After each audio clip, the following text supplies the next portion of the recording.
Hey, this is Life with Sean Renee here, back with another video. Like, comment, and subscribe to my channel. This video is called Don't Date a Gangster. Let's watch the video. Alright, story time, bitches. Get here. This might have multiple parts, but I'm gonna wait and y'all let me know if y'all want a part 2. Because this is probably the wildest thing I ever been through. And trust me, I was only 23. I understand. Please understand I was young. Please don't judge me. I won't judge you. Some of us are thrown out to the wolves and bitch, we had to learn the hard way, okay? It never happened again. But this dude who was a gang member, who by the way, if you younger than me and you see this, if he got that shoot 'em up bang bang in him, he ain't trying to leave him alone, baby. Them guys that have no regard for life are guaranteed to fuck something up in your life.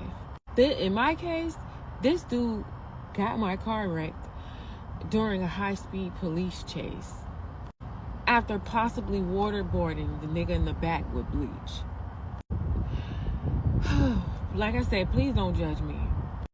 So I'm working at MCB. I just finished working at MCB, and I'm transitioning into hair, but I'm working from home because at that time I felt like I would just be getting another clerical type of job, and the hair was just gonna get me back in between. I know I didn't know a thing then. I was 23.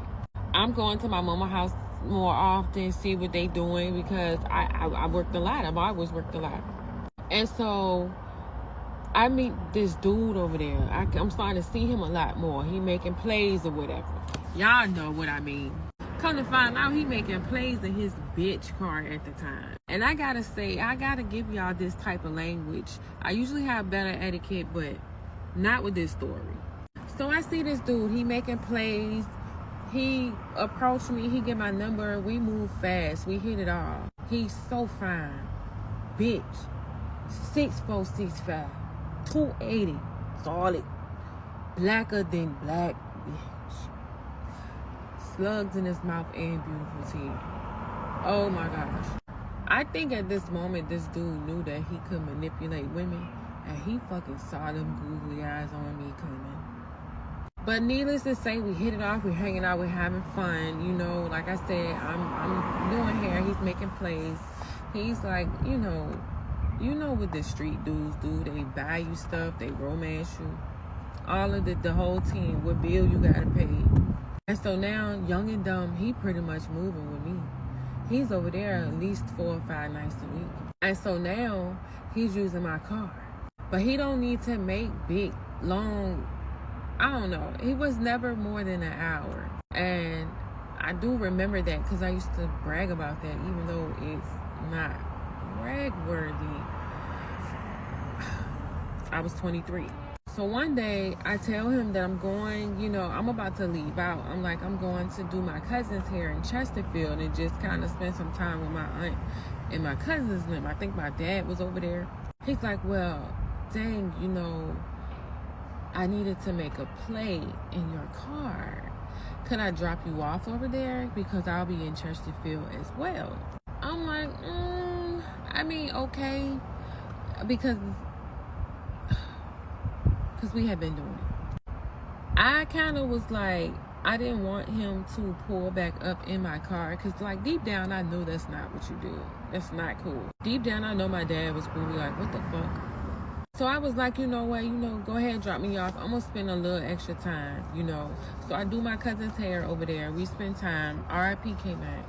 And my aunt and my dad, everybody there. But now it's getting kind of late, so it's like, all right, let me call dude, let him know, come get me, come drop my car off, come get me. I can drop you off, you can come with me, however you want to do it. Hours go by. So now it's like late. I done call him, I done text him, I done blow his phone up, all of the 10 yards. I'm livid because in my mind, I'm thinking, what bitches you with? I wasn't even thinking the worst. It's like 9, 10, 11 o'clock now. My aunt offers to take me and my daughter home. Like, I could take y'all home and you sort that out. I'm like, okay, I got you. Thank you. I go home, I put my daughter to bed, I lay down, and I just cannot sleep because I'm still not getting no answer from this guy. So now I'm getting a little worried, like, oh, it's not, what's going on? at 5 o'clock like clockwork. So I'm just telling me, turn around and watch the TV because the TV is still on. It's 5 a.m. Breaking news, morning news. A police chase ends in a crash in Chesterfield. Oh my God, please do not tell me no crap like that. Bitch, why I look like my car on the news? So now I'm in sheer terror because they got a little Crime Stoppers phone line. So I call the phone line. Excuse me, ma'am. That car that's on the TV, it looks a little familiar to me. Would that happen to be a 2003? She like, what's your name? Ma'am, can you answer me that question? She's like, yes. What's your name? So I'm telling her now, like, oh my God, I think that car may be registered to me. That may be my car. I've been looking for my car. I'm glad in hindsight I said it like that. So she takes my information down and we literally have, like, it's this awkward silence because it's like she can hear me freaking out, but low-key she know that's my car. Maybe she can't say anything at the moment. She just like, we're going to have a detective call you. At 6 o'clock, like clockwork, my door, there's a knock on my door.